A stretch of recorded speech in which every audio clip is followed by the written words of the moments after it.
Just experienced that record heat. At least one farm is thankful for how hot it's been recently, especially considering some of the setbacks their crops saw in December. KREM 2's Connor McAvoy joining us live at Beck's Harvest House in Green Bluff with more. Connor?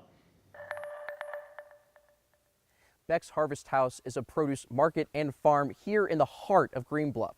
And the owner tells me while he and his staff are doing their best to beat the heat when it gets to be a little bit too much, they couldn't be more thankful for it. Todd Beck and his family have owned Beck's Harvest House for 37 years. What we do, we call agritourism or entertainment farming, which means we're agriculturally based, and the foundation of what we do is agriculture and the products that we grow and what we do. Tourism, Thank you, combined with their farming, came in handy this past year as a deep freeze in December wiped out all their peaches and cherries they grew on the farm.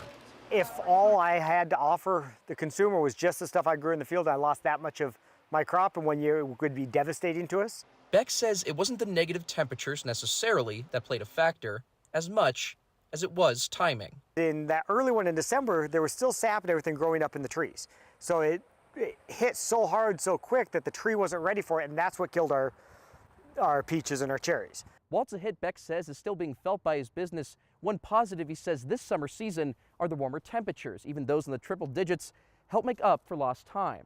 We didn't have a lot of consistent heat in early June, so that kind of started the strawberries and the raspberries off a little slower than what normally we would have in a season.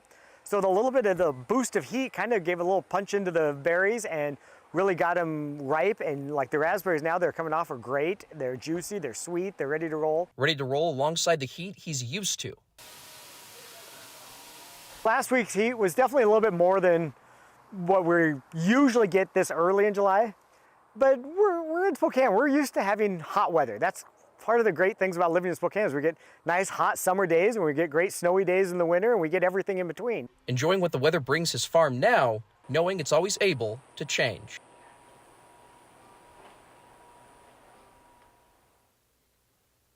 Beck also says he's glad those triple-digit temperatures aren't sticking around too long. Too much of that can cause the trees to be a little too tense and get overexhausted over time and overheated.